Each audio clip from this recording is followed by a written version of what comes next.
Muito bem, irmãos. Capítulo 25 do livro de 2 Crônicas.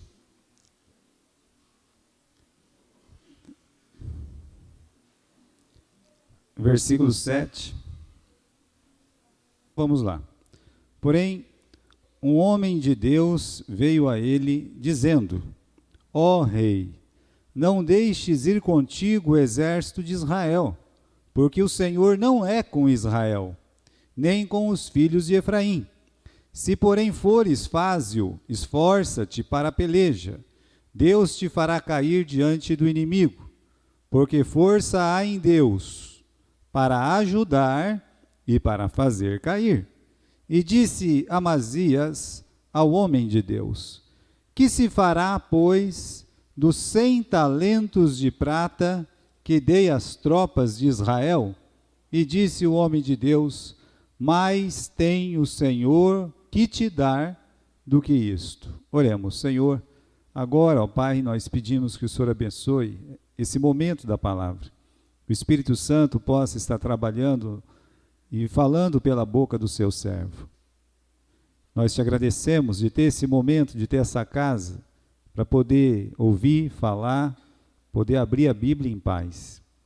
Nós agradecemos os tempos de paz que nós podemos pregar o Evangelho livremente. Agora, Senhor, sê com o teu servo, sê com todos que estão ouvindo também. Trabalha o coração dos irmãos aqui, em todo o ambiente, Senhor, para que a sua palavra possa sair livremente e que também ela possa ser ouvida livremente. Em nome de Jesus. Amém.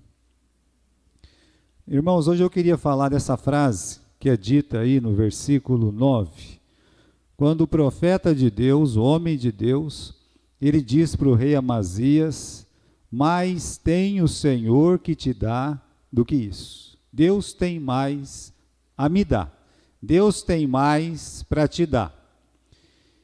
E do jeito que é posta a frase, muitas vezes, parece que é um dilema, quando na verdade não existe o que nós chamamos de dilema, né, no sentido certo da palavra, quando nós vamos seguir ou quando nós vamos servir a Deus.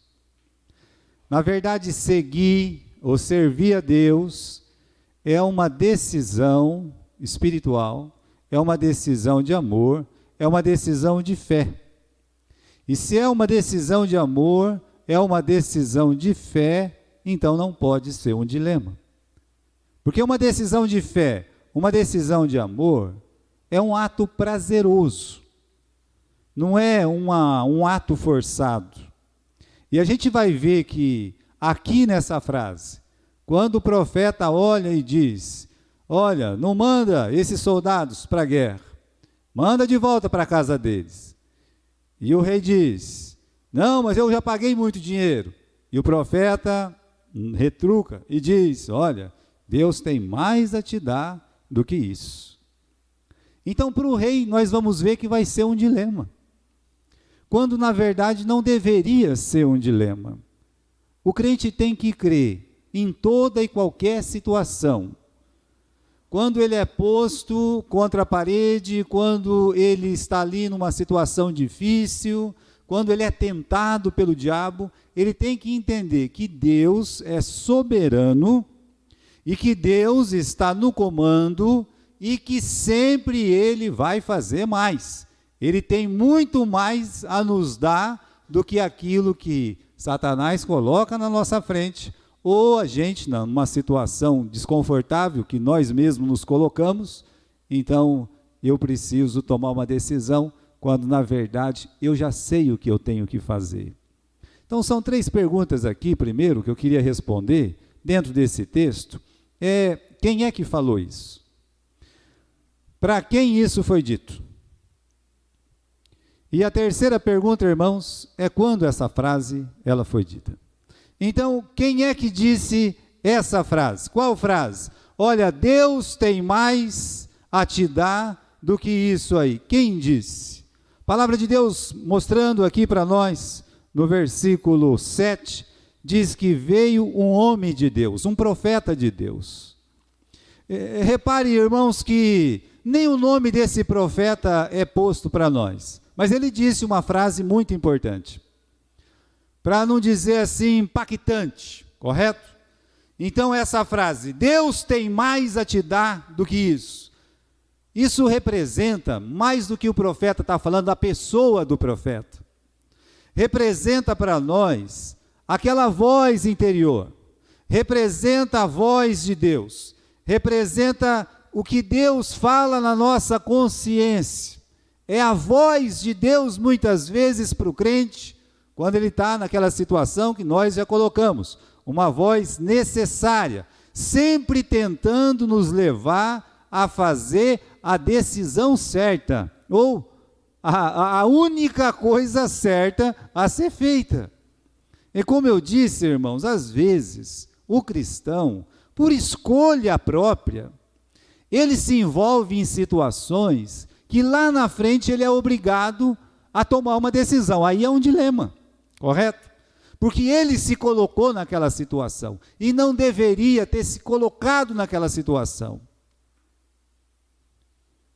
Cito um exemplo, pastor. Bom, eu sou um servo de Deus, eu temo a Deus, aí eu vou lá no mundo, eu me associo aos mundanos, vai chegar um momento que de tanto a voz de Deus falar na minha cabeça, sai dela, povo meu, olha, se afasta, isso não vai dar certo, me levará sim a um dilema, mas não haveria necessidade de dilema, se eu não fosse lá no mundo, buscar certos tipos de amizade. Então, às vezes, eu me coloco numa situação de ter que tomar uma decisão drástica, mas muitas vezes Satanás, ele faz isso, ele apresenta coisas, pessoas, nos coloca em situações, são tentações, são provações, né?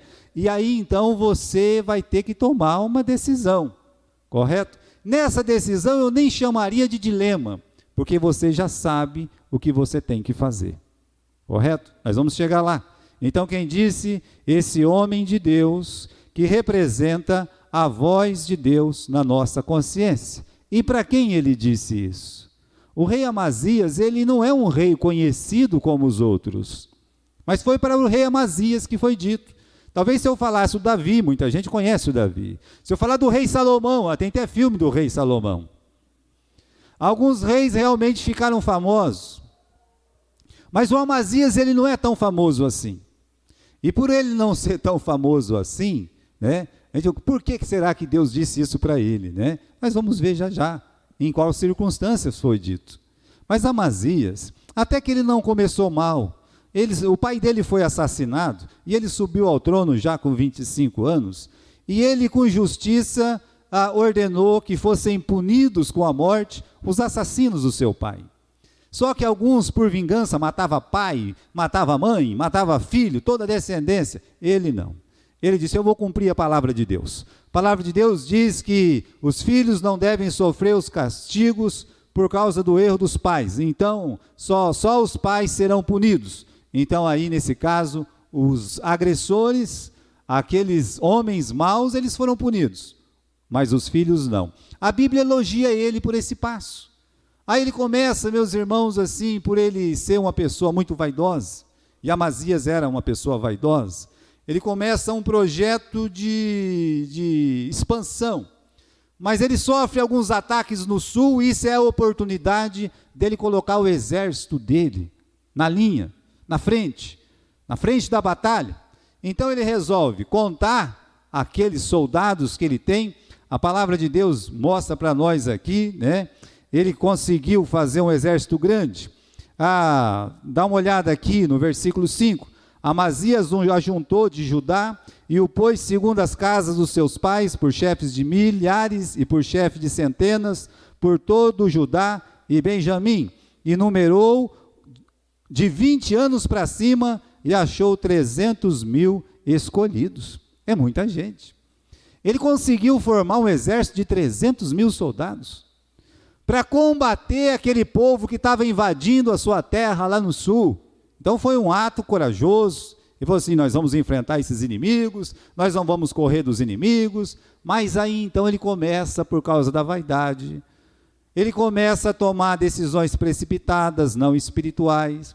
Ele vai no reino do norte, que é um reino que Deus tinha desprezado, que é um reino que Deus assim tinha condenado, e ele aluga, ele contrata 100.000 soldados, a peso de ouro, aqui 100 talentos de prata, mas era muito dinheiro, e ele paga adiantado. Vem batalhar comigo, eu já tenho 300, eu vou ficar com 400.000 soldados, vou lutar lá no sul e vou vencer aqueles inimigos. Bom, estava tudo na cabeça dele.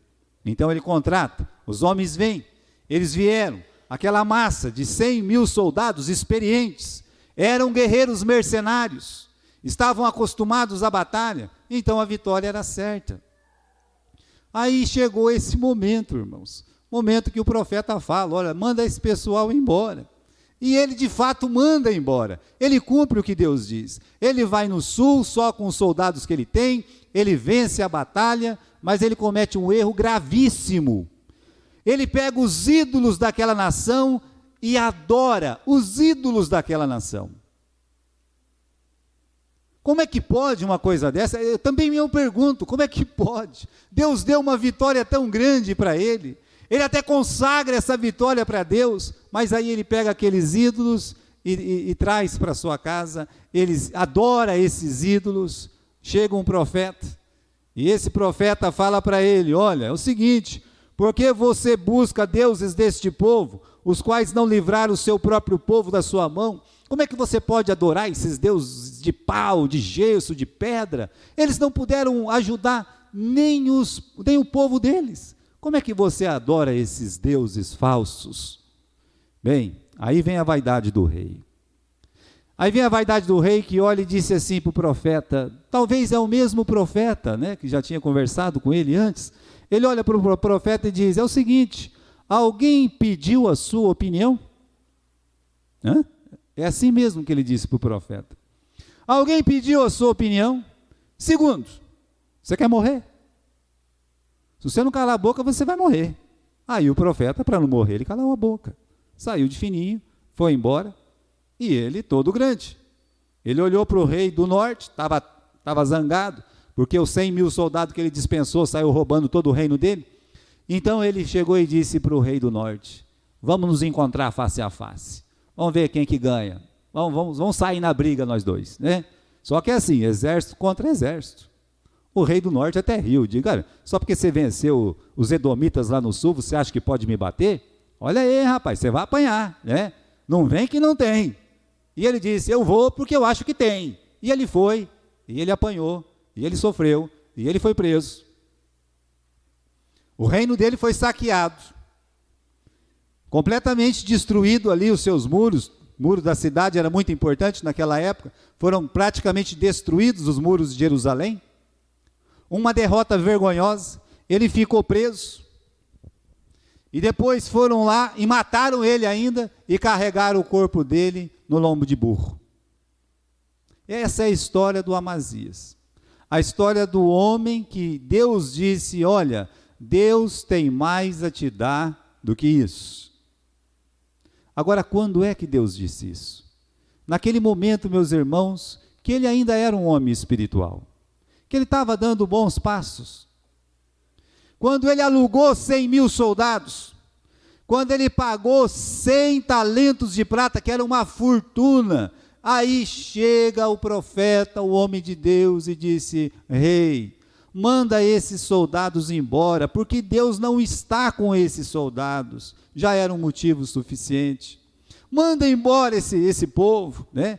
Você não precisa desse povo, Deus pode te dar a vitória sem esses soldados. Então, foi nesse momento, no momento daquela guerra, da primeira guerra que ele teve. E aí, meus irmãos, o rei, ele tem uma palavra para o profeta, no versículo 7 ainda, quando, né, não deixa aí contigo, no versículo 7, não, no versículo 9, disse Amazias ao homem de Deus, que se fará, pois, dos 100 talentos de prata que dei às tropas de Israel? Como ele pagou adiantado? Quando Deus olhou e disse, olha aqui, manda embora esses 100.000 mercenários. E a resposta do rei foi, e o dinheiro? Mas eu sou obrigado a perder o dinheiro que eu paguei adiantado? Calma lá. Não foi qualquer coisinha, não. Eu paguei 100 talentos de prata, uma fortuna. Eu vou perder esse dinheiro? É nesse momento que então o profeta olha e diz: rei, Deus tem mais a te dar do que 100 talentos de prata. Deus tem mais a te dar do que 100.000 soldados para te ajudar na guerra. 100.000 espadas a mais, 100.000 profissionais da guerra a mais. Deus tem mais para te dar do que isso. Acredita em Deus, você confia em Deus. Então, naquele momento, irmãos, para ele foi um dilema. Então, a gente até faz a pergunta, né? Amazias, ele estaria vivendo um dilema? Não deveria, mas sim, o Amazias, ele passa a viver um dilema. Não precisaria. Porque quando o profeta de Deus chegou e disse: manda esse povo embora, porque Deus não está com esse povo. Olha, para um crente que tem o coração descansado em Deus, para um crente que a palavra de Deus é suficiente, para um crente que teme ao Senhor, e ele sabe que Deus recompensa, ele vai olhar e dizer: o que o Senhor disse, profeta? Eu disse para você mandar esse povo embora, porque Deus não está com eles. Não, rapa, todo mundo vai embora, fora daqui. Não, mas nós fomos pagos. Não tem esse negócio não. Deus mandou embora, o que eu tenho que fazer? Eu tenho que mandar embora. Não é para ter dilema. Não é para ter dilema nenhum. É uma decisão de amor, é uma decisão de fé. Tem uma paz no coração de obedecer a palavra de Deus. Rapa, vamos, show, né? Vamos embora. Deus mandou, está mandado. Agora, para ele foi dilema, mas eu quero mostrar para os irmãos o que significa um dilema. É quando você é posto em xeque, quando você precisa escolher entre duas saídas, só que nenhuma das duas saídas é satisfatória para você. Isso é um dilema. É como aquela mãe polonesa no tempo da Segunda Guerra Mundial, quando os alemães, eles então capturam muitos judeus, descendentes de judeus, e faz uma proposta. Na verdade, eles dão de presente para uma mãe a chance de escolha. Olha para a mãe tem 2 filhos, uma menina e um menino. Olha, nós vamos dar um presente para você, minha senhora. Ah, vai me dar um presente? Vamos dar um presente. Escolhe qual das 2 crianças a senhora quer que viva. Entenderam? Isso é dilema, tá? Ela teria que escolher. Não, mas eu quero que os 2 vivam. Não, então nós matamos os 2. A senhora escolhe. Se é o menino ou se é a menina. A senhora resolve. O que a senhora decidir, está decidido. É um presente para a senhora. Estão vendo o que é um dilema? É quando aquela decisão que você vai tomar, você precisa tomar. Mas você vai ficar triste, porque você tomou aquela decisão. Aquela decisão machuca o seu coração, te entristece, te aborrece, muitas vezes te faz chorar. Por quê, né? Por que eu tenho que tomar essa decisão? Olha, quanto aquela mãe teria que chorar para dizer assim: eu quero que viva a menina, e aí eles matariam o menino. Eu quero que viva o menino, então eles matariam a menina. A mãe teria alegria? A mãe teria prazer? Não, jamais, jamais. Ela viveu um dilema. Isso é viver um dilema. Mas o profeta não lançou nenhum dilema. Ele deu a palavra de fé. Ele orientou espiritualmente o rei. Quando ele olha e diz: olha, você manda esse pessoal embora porque Deus não está aí. É uma decisão de fé. Mandar aqueles mercenários embora, irmãos, era a única decisão correta. Não tinha outra decisão a fazer, a não ser obedecer a palavra de Deus. E quando ele mandasse embora, não era para doer o coração, Não era para dizer, ai, meus 100 talentos de prata, ai, que dó, né? Não, não, não. Por quê? Porque ele já saberia que Deus tem mais a dar do que aquilo. Então, irmãos, quando o simples ato de obedecer, preste atenção nisso, porque isso é importante para a nossa vida. Quando o simples ato de obedecer se torna incômodo, então é um dilema. Obedecer a Deus, eu estou dizendo. E eu cito alguns exemplos. Jesus olhou para o jovem rico e disse ao jovem rico: vai, vende tudo que tens e me segue. A palavra de Deus é clara. Disse que ele se entristeceu e voltou para trás. Ele foi embora. Ele viveu um dilema. Então, segui-lo ou não segui-lo, para muitas pessoas é um dilema. Será que foi um dilema para os apóstolos? Será que foi um dilema para Mateus, que estava lá trabalhando, era um funcionário público, quando Jesus o chamou? Será que foi um dilema para Zaqueu? A palavra de Deus diz que ele desceu alegre, feliz, correu e recebeu Jesus todo gostoso na casa dele, feliz. Essa é a palavra bíblica. O domingo de folga ou o dia do Senhor? Aí é um dilema. Tem dilema aí? Não, não tem dilema aí. Mas pode ser um dilema. Para muitos é um dilema. É o meu dia de folga. É o dia do culto. É o dia do Senhor. É o dia que eu posso estar na casa do Senhor. É o dia que eu posso rever os meus irmãos em Cristo. É o dia que eu vou saber se alguém está precisando pessoalmente da minha ajuda. O lazer com os amigos do mundo ou a companhia espiritual dos irmãos da igreja e na igreja? Para muitos é um dilema, mas meus amigos, seus amigos, são mais importantes que os seus irmãos, a comunhão dos seus irmãos em Cristo? É para se viver num dilema, se é melhor estar com os mundanos ou com os irmãos em Cristo? Isso é um dilema? A novela, e se for os últimos capítulos ainda, piorou. O sofá, a minha cama, ou o culto de oração? E que dilema, dilema, mas é para ter um dilema? Não posso me levantar do sofá naquela hora? Não posso deixar minha televisão de lado naquela hora? Não posso estar ali, deitar outra hora, preciso dormir justamente naquela hora? Repare, são um dilema. Acaba sendo, não deveria ser. A leitura da Bíblia ou o jogo de futebol? Irmãos, para muitos o jogo de futebol, dependendo do jogo, a pessoa realmente ela não vai estar ligada nas coisas espirituais. Pode ter o culto do ano, se tiver lá a decisão do time dele, ele não vai estar na casa do Senhor, porque para ele é um dilema. Isso é problemático também. O namorado descrente ou a minha comunhão na igreja. Isso é gravíssimo.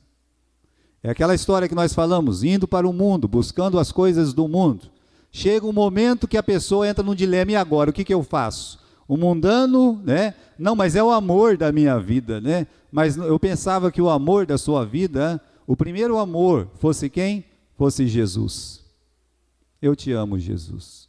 Para mim não tem dilema.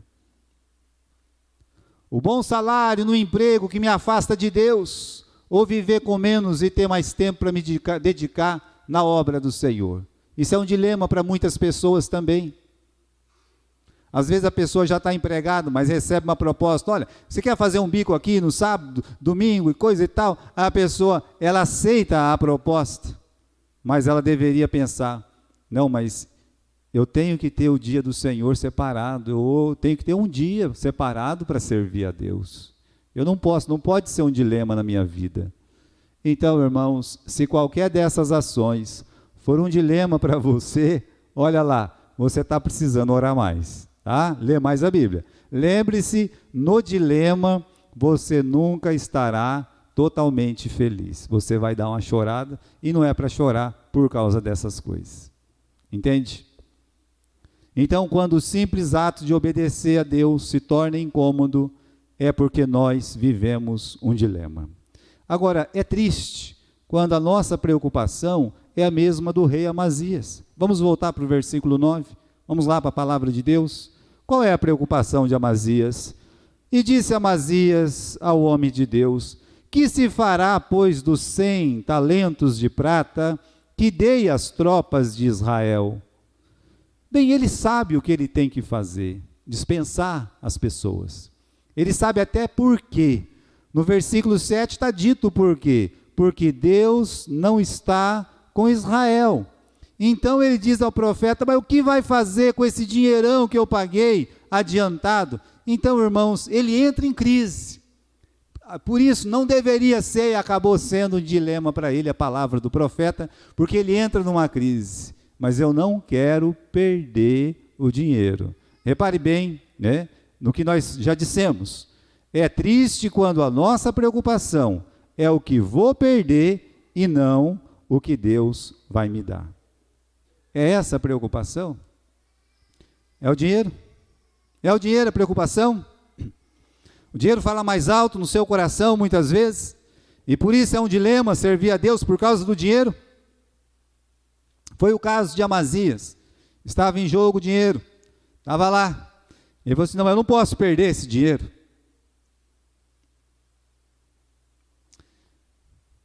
Mas, irmãos, às vezes as coisas acontecem para que o nosso testemunho ele seja fortalecido ou enfraquecido. Em situações corriqueiras, infelizmente, e justamente naquelas situações corriqueiras é que nós deixamos a desejar. Se a gente sente falta de algum dinheiro, de alguma coisa, seja num mercado, seja num outro lugar, a gente se ofende tanto. Não é assim que acontece?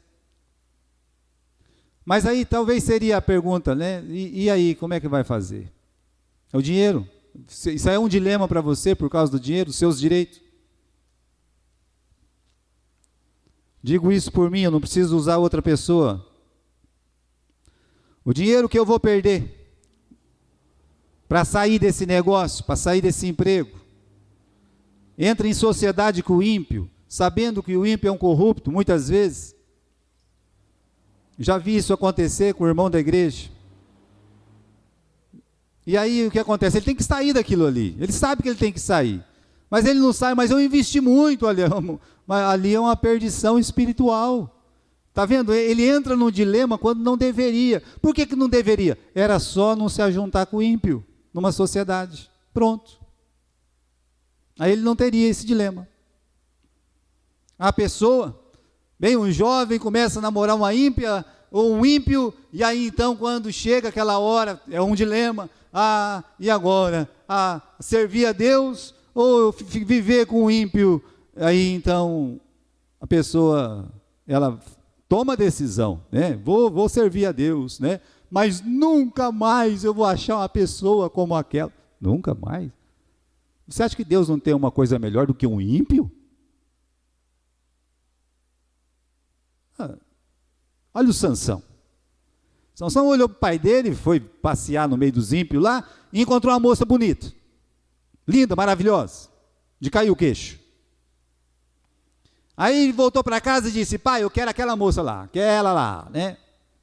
Não, meu filho, aquela é uma ímpia, é uma filisteia, né? Olha, será que aqui entre nós, o povo de Deus, será que não tem uma moça bonitinha para você, uma que te agrada, pelo menos, né? Não. Eu quero aquela, é aquela que eu quero, né? Aquilo só deu problema. Acabou que casou com a moça e descasou. Foi uma bagunça medonha. E ele nunca se acertou. O Sansão, ele nunca se acertou porque ele não confiou em Deus. Ele poderia olhar e dizer: Deus tem mais a me dar do que aquela moça lá, né? E ele nunca aprendeu a lição. Tanto é que ele morre porque ele se deita ele coloca a cabeça, ele coloca o coração lá nos joelhos da Dalila. É lá que ele se destrói, porque ele não acreditava que Deus tinha coisa melhor para dar para ele, sempre vivendo no meio das ímpias. Deveria ser um exemplo para todos os jovens da nossa igreja, essa questão. Deus tem mais a te dar do que isso. Em relação, meus irmãos, às nossas comodidades, como nós falamos, é meu, eu não posso perder, Cuidado com essas frases. Cuidado quando as coisas de Deus vai sempre tomando segundo plano na sua vida. Porque lá na frente, tempos depois, você vai sentir o quanto você perdeu. E que Deus tinha mais para te dar, mas você não quis. Você preferiu viver daquele jeito. Paulo nos ensina a ter uma visão espiritual do que para muitos é perda, tá? Tem um versículo aqui, irmãos, em Filipenses capítulo 3, versículo 8. Repare bem esse versículo. Mais do que isso, considero tudo como perda. Tudo o quê? Ele contou algumas vantagens.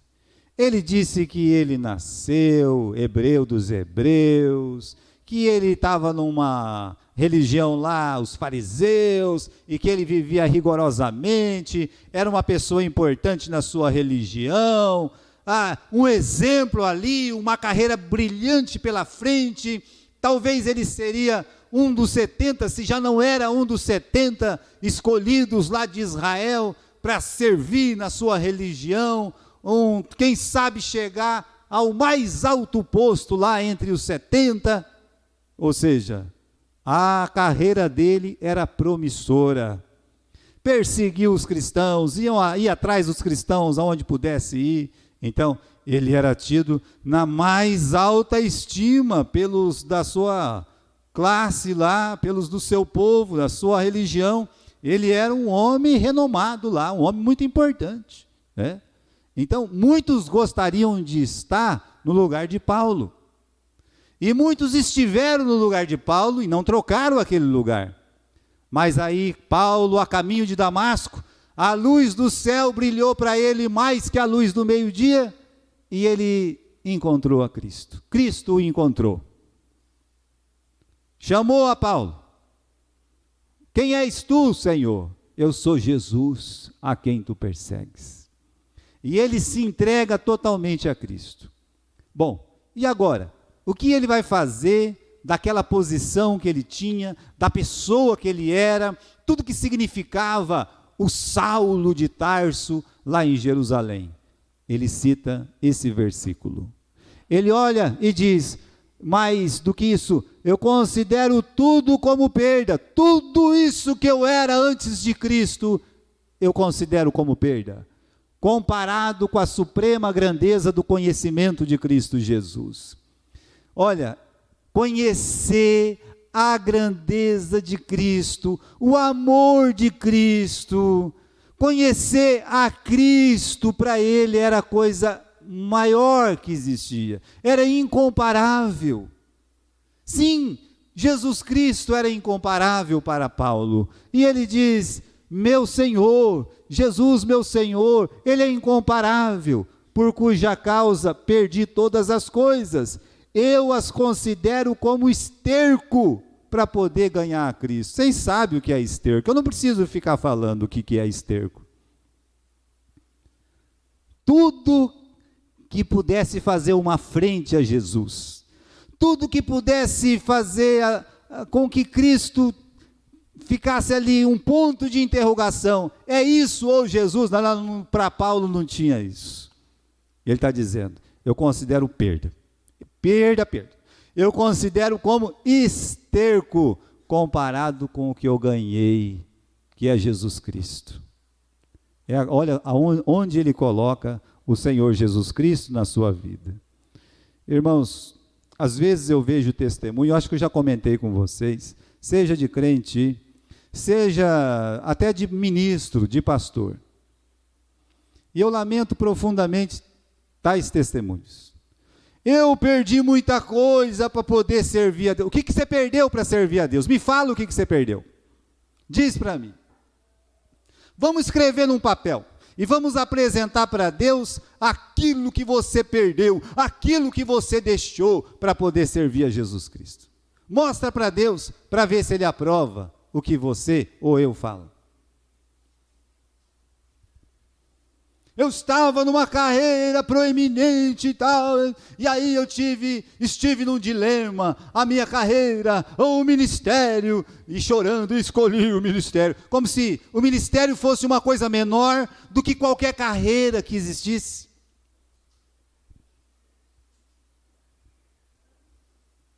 Um jovem estava perguntando para o pastor João uma vez: ei, pastor, né, qual que o senhor acha que é a carreira mais importante, né?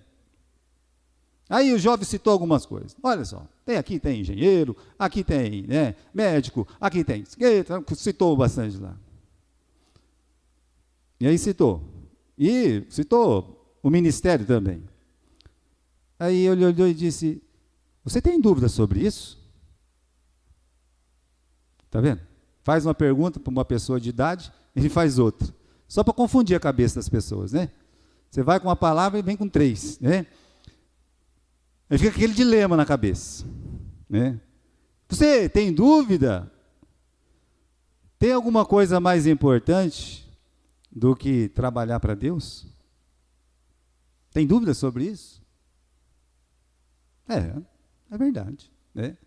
Mas para muitos ministros, parece que o que ele deixou é alguma coisa, não é nada. Paulo disse: olha, não é nada. Eu considerei todas as coisas como esterco, não tem coisa mais importante. Não existe coisa mais importante. E os crentes a mesma coisa. Eu deixei, olha, o que você deixou?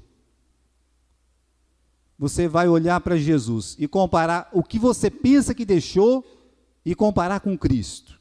E mostra isso para Deus. Você vai ver que é tudo esterco. Tudo não valia a pena. Deus tem mais para nos dar. Essa, meus irmãos, é a frase que deveria ficar na nossa mente nesta noite. Deus tem mais para nos dar. Olha o exemplo do Abraão. Ele luta com alguns amigos para poder trazer de volta o seu sobrinho Ló, que tinha sido capturado pelos reis da Mesopotâmia. E quando ele vai atrás e vence aquela batalha, ele, além de trazer o sobrinho, ele consegue trazer os outros povos que tinham sido capturados também. Inclusive tinha um rei lá, o rei de Sodoma. Olha aí, o rei de Sodoma. Pense o que é Sodoma. Pense o que é Sodoma. É tudo aquilo que não presta. Então o rei de Sodoma chega em Abraão para agradecido, né, ao herói daquela batalha, e diz para Abraão: oh, meu senhor Abraão, né? Olha, você pode ficar com todo o despojo, fique com todo o ouro, fique com toda a prata, pega tudo, só me devolve as pessoas, o resto é tudo seu, pode ficar para você. Foi a proposta, foi uma boa proposta. Eita, mas eu lutei, eu mereço, porque eu lutei. Da onde que estava vindo aquele dinheiro? De Sodoma. De homem que quer ser mulher, de mulher que quer ser homem. A de Sodoma. Uma pouca vergonha medonha. Deus fez o quê? Tacou fogo naquela cidade, junto com outras 4 cidades. Foi assim que Deus tratou Sodoma, Gomorra, Adimá e Zeboim. Repare bem, Abraão disse: eu levantei a mão ao Deus Altíssimo, Criador dos céus e da terra, e eu não vou tomar nada, eu não quero nada. Ele não aceitou 1 centavo que vinha de Sodoma ou de Gomorra. Sabe por quê? Porque no coração dele não tinha dilema nenhum. Ali era o quê? Ali era Deus ou aceitar a coisa dos ímpios. Ele disse: não tem nem o que pensar, não tem dúvida nenhuma, não tem dilema nenhum. Aqui é Deus, né? Eu levantei a mão ao Deus dos céus altíssimo, Criador do céu e da terra, e eu disse que não ia tomar nada. Não vou tomar nada, nada, mas nem um cordão de sapato eu pego aqui, nada. E não pegou. Seria esse o nosso comportamento quando os ímpios oferecem dinheiro para a gente, alguma coisa? Esse é o nosso comportamento? Ou eu entro num dilema? E José,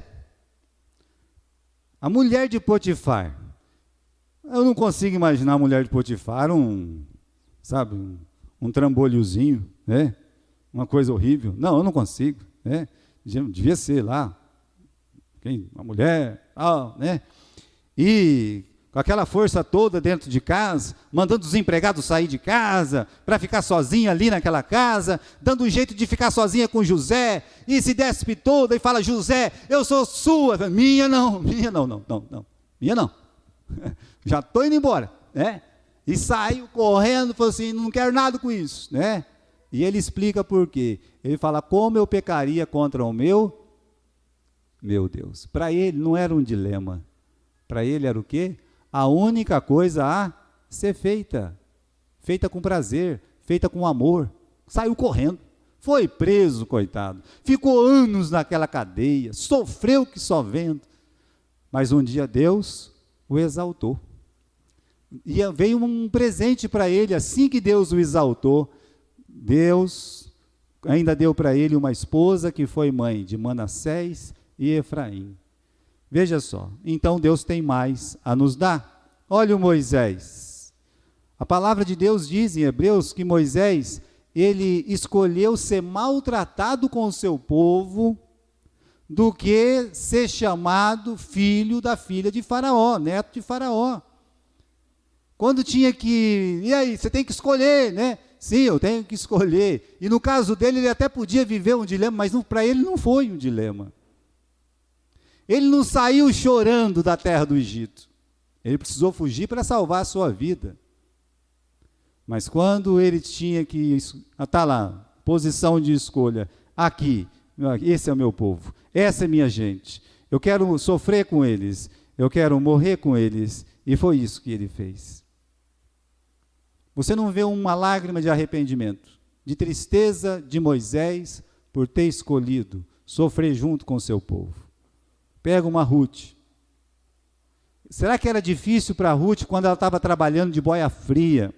Ela que era uma jovem, bonita, e aí escolhe ir com a sogra, mas ela não escolhe a sogra. Ela fala o que ela está escolhendo.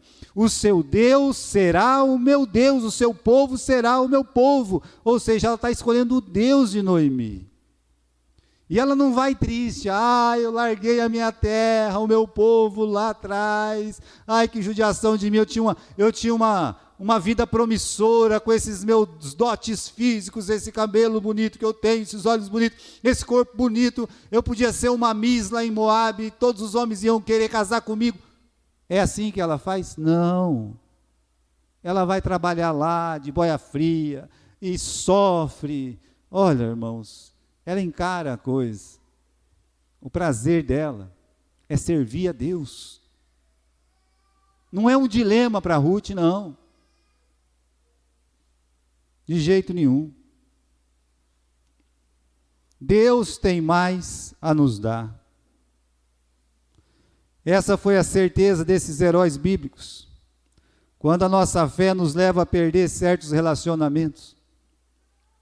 O Pedro um dia disse, Senhor, veja só, Senhor, né? Nós deixamos tudo e te seguimos. O que será, pois, de nós? É a pergunta que Pedro faz. Esse Pedro também tinha cada pergunta, né?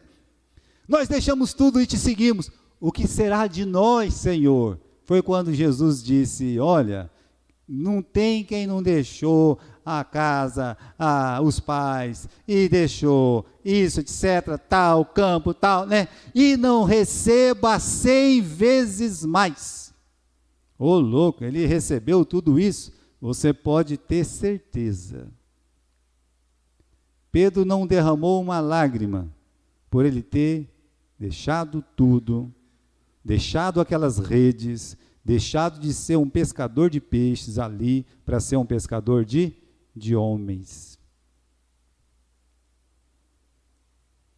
Deus tem mais a nos dar quando nós o honramos em nossos negócios. Você sabe que tem propina no meio, caia fora. Sabe que tem corrupção no meio, caia fora. Fica longe dessas coisas. Honre a Deus com os seus negócios, coloca a Deus na frente de tudo. Mesmo na generosidade voluntária, meus irmãos, quando Deus pede que coloque Ele à prova, fazei prova de mim, se eu não abrir as janelas do céu. Tem uma janela pronta para ser aberta, tem também essa janela pronta para ser aberta. Mas nunca num dilema. Servir a Deus não pode ser um dilema para nós. Como segui-lo também não pode ser. Então tem uma outra pergunta. Se é assim, por que algumas situações é um dilema para mim? Por quê? Por que ainda continua sendo um dilema? Bom, irmãos, às vezes envolve sentimentos, e mexer com sentimento não é fácil. A gente fala, não se envolve com coisas, com pessoas do mundo, ímpias, que estão ali separadas das coisas espirituais, das coisas de Deus. Porque vai chegar um momento que, por causa do sentimento, você vai sofrer muito. Sem necessidade. Já tem um não de Deus. Então, se é um não de Deus, por que atravessar essa linha? Por que dar esse passo? Estou sofrendo, pode ser. Acontece com muitos crentes de sofrer. Mas não deveria, entende? Era só não ter atravessado a linha. Porque também eu não creio nas promessas de Deus. Eu vou ler a frase de novo, aqui em 2 Crônicas 25 e versículo 9. O profeta fala, mais tem o Senhor que te dá do que isto. Eu quero lembrar que o Amazias, ele foi um mau rei, ele não foi um bom rei. A Bíblia diz que ele serviu a Deus, mas não com interesse de coração. Mas ele obedeceu a Deus. Ele acreditou nessa palavra. Ele acreditou que Deus podia dar mais para ele do que o dinheiro que ele perdeu, ou a força daqueles soldados. Ele acreditou em Deus. E por ele ter crido em Deus e obedecido o Senhor, a palavra de Deus diz que ele foi e ele venceu. Houve uma vitória. Olha lá no versículo 10. Separou Amazias as tropas que lhe tinham vindo de Efraim, para que fosse ao seu lugar, pelo que se acendeu sua ira contra Judá, e voltaram ao seu lugar em ardor de ira. Esforçou-se, pois, Amazias, conduziu o seu povo, foi ao Vale do Sol, e feriu os filhos de Seir 10.000. Ou seja, Deus deu a vitória para ele. Ele foi lá, ele lutou, ele venceu, pronto. Ele experimentou que Deus tem mais a dar. Agora, a continuidade foi horrível, porque não adianta você obedecer a Deus em alguma coisa. Você tem que obedecer a Deus em tudo, em tudo. Mas nesse ponto aqui, o Amazias disse, eu creio então, vai embora, tropa, vai embora, né? Foi dilema porque ele, meu dinheiro, né? Mas ele foi, pela obediência, Deus deu a vitória completa para ele lá no sul. Então, é difícil porque às vezes envolve sentimentos, é difícil porque às vezes eu não creio, né? Eu não creio que Deus pode me dar algo melhor. Parece que Deus não tem poder para me dar algo melhor. Parece que Deus mente quando Ele diz que Ele vai fazer mais do que aquilo que pedimos ou pensamos. É Paulo que diz isso. Que Ele vai te dar mais do que você pede, mais do que você imagina, sendo fiel a Ele. Mas nós temos que crer na palavra de Deus. Às vezes eu não acredito que Deus tem mais a me dar, porque eu não entendi o valor real das promessas de Deus. Sabe aquela parábola? A parábola do tesouro escondido, que o homem encontra num campo. O que aquele homem faz? A palavra de Deus diz que aquele homem que encontrou aquele tesouro no campo, estava cavando lá e encontrou um tesouro, mas o campo não era dele. A palavra de Deus diz que ele voltou. Ele vendeu tudo que ele tinha. Tinha um cabritinho lá, ele vendeu. Né? Ele tinha uma vaquinha, ele vendeu. Tinha uma casa, ele vendeu. Tinha uma panela, ele vendeu. Tinha uma mesa, ele vendeu tudo. Ele ficou sem nada. A palavra de Deus diz que ele vendeu tudo. Talvez ele chegou lá só com a roupa do corpo, mas com o dinheiro para comprar aquele campo. Mas ele ficou sem nada. Não é que ele ficou sem nada. Veja só. Ele entendeu o valor daquilo que estava enterrado ali, que era um grande tesouro. Um grande tesouro. Aquele tesouro representa Jesus Cristo. Que o homem deixa tudo para abraçar aquele tesouro, para ficar com aquele tesouro. Mas as outras coisas que ele vendeu eram importantes. Não tem coisa mais importante do que esse tesouro, que é Jesus Cristo.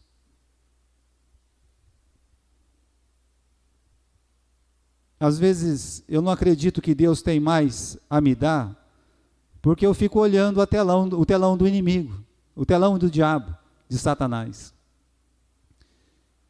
Essa ilustração é importante, ela é boa.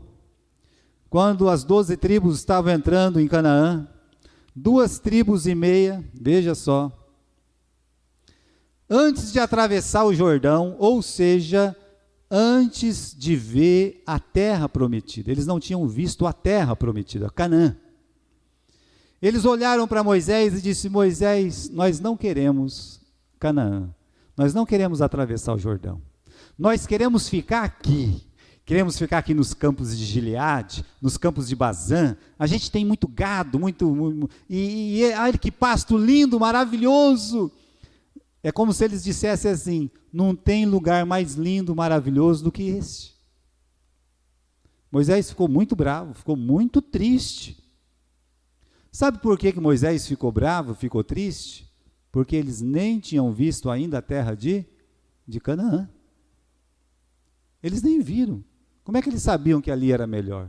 Porque eles já estavam apegados. O coração deles já estavam ali.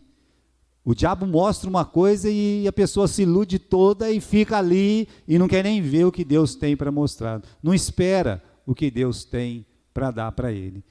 Não crê. É falta de fé. Volta na falta de fé. Então, irmãos, eu quero terminar enfatizando isso. O quê? Que decisões de fé não podem ser confundidas com dilema. Decisão de fé é uma coisa, dilema é outra. O jovem rico, essa passagem que eu disse para vocês, vamos lá em Mateus capítulo 19. Mateus capítulo 19.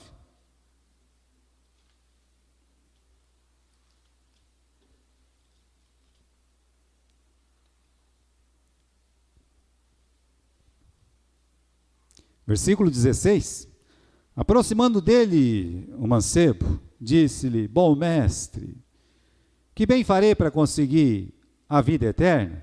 Não, Jesus disse algumas coisas para ele. E ele disse: eu já fiz tudo isso. Versículo 21, disse Jesus: se queres ser perfeito, vai, vende tudo que tens, dá aos pobres e terá um tesouro no céu, vem e me segue. Eu quero lembrar que somente para esse Jesus pediu isso. E tinha um motivo. Porque Deus não vê como vê o homem, Deus vê o coração. Jesus sabia que o coração dele estava apegado ao dinheiro. Foi por isso que Deus pediu aquilo. É como se Jesus estivesse dizendo: olha, se afasta disso, porque isso não te deixa me servir, não te deixa me seguir. Versículo 22 é o nosso versículo. Ouvindo o jovem esta palavra, retirou-se triste, porque possuía muitas propriedades. Olha a tristeza dele. Ele entrou num dilema, ele nem passou na prova, já saiu triste. Se eu escolho Jesus, eu vou ficar triste por causa das minhas propriedades. Se eu escolho as minhas propriedades, eu vou ficar triste porque eu não segui Jesus. Então, eu fico com as minhas propriedades. Foi o dilema da vida dele. Eu citei aqui o Mateus, irmãos, Eu já falei até do Zaqueu, mas veja só, o Mateus, ele recebe exatamente a mesma frase que o jovem rico. E os publicanos naquele tempo, eles eram ricos também. Como o Zaqueu era um homem rico, o próprio Mateus trabalhando na coletoria, talvez o melhor emprego que tinha na época, ele era um homem rico. E Jesus olha para Mateus e não pede isso para Mateus, para o Levi. Ele diz assim, e olha, foi mais econômico ainda nas palavras. Segue-me. Só disse isso. Né? Nem conversou com o rapaz, com o jovem, não conversou nada. Olhou para ele estava lá trabalhando. Mateus, segue-me. Qual foi a reação? A frase lá é linda. Imediatamente o seguiu. Foi um dilema para ele? Não. Era a única coisa a ser feita. Ele não consultou carne nem sangue. Eu vou lá conversar com meu pai, com a minha mãe, para ver se eles deixam eu servir a Deus. Né? Um ato prazeroso, que emprego nenhum podia dar mais prazer do que servir a Jesus. Naquele momento. Uma decisão que levou ele a ser não somente um dos 12 apóstolos, mas ele se tornou, irmãos, um biógrafo de Jesus. Ele sim ganhou 100 vezes mais. Olha, hoje nós estamos lendo uma passagem da Bíblia que ele escreveu há 2000 anos atrás. Outros coletores talvez receberam a mesma proposta. Segue-me. E não seguiram a Cristo. E nós nem sabemos quem é. De Mateus se fala dele todas as semanas nas igrejas. Então, o dilema foi para o jovem rico. O dilema não foi para quem realmente tem o coração em Cristo. Em Cristo é aquilo que Paulo disse. Vamos voltar lá naquele versículo de Filipenses, no capítulo 3 e versículo 8. Vamos lá comigo? Mais do que isso, considero tudo como perda, comparado com a suprema grandeza do conhecimento de Cristo Jesus. Suprema grandeza do conhecimento de Cristo Jesus. Que alegria de Paulo, que felicidade de Paulo. Um homem que batia, agora apanhava. Um homem que estava bem sucedido, agora ele depende de oferta de outras pessoas. Um homem que tinha uma saúde de ferro para lutar e perseguir os inimigos. E hoje, né, no tempo dele, ele vivia praticamente cego, todo machucado, talvez mancando, um homem sofrido, mas feliz. Ele está dizendo aqui, eu considero essas coisas, tudo como esterco, para poder ganhar a Cristo, porque servir a Deus não foi um dilema para Paulo. E não deve ser para nós, irmãos, para os irmãos desta igreja. A gente leu o Salmo 100 aquele dia, lembra? Servir ao Senhor com alegria. Sabe por quê? Porque Ele é bom. Então, quando você estiver aí nessa crise, lembra, não deveria ser. Deveria ser um ato prazeroso, porque é um ato de fé, servir a Deus. A mesma coisa é seguir a Jesus Cristo. Quando Jesus Cristo te chama, vem, me segue, o coração que ama a Cristo, o coração que é divinamente tocado, que dos céus é acendida uma chama no seu coração, ele não pensa duas vezes, ele não consulta ninguém, simplesmente aquele coração, ele corre para Jesus Cristo, como Mateus correu, como Zaqueu correu, não tem outra coisa a ser feita, a não ser seguir a Jesus Cristo, porque Ele me chamou, e agora eu sou dele, é assim que funciona. Paulo até falou, quando aprove a Deus, né, me chamar para o seu ministério, eu não consultei nem a carne nem o sangue, ele falou assim, eu não pensei duas vezes, não fiquei triste, não foi um dilema, fui lá e me entreguei totalmente, ele ficou até cego naquele dia, e para ele foi um prazer, e que seja para nós, meus irmãos, um prazer, mas sabendo disso, Deus tem mais a nos dar, não esqueça disso, é por isso que não é um dilema, por quê? Porque Deus tem mais a nos dar, sempre, Sempre as coisas espirituais prevalecem. Sempre as coisas de Deus, elas regem. Sempre é melhor as coisas de Deus. Por isso, não tem o que pensar. É seguir a Cristo e servir a Jesus Cristo. Amém?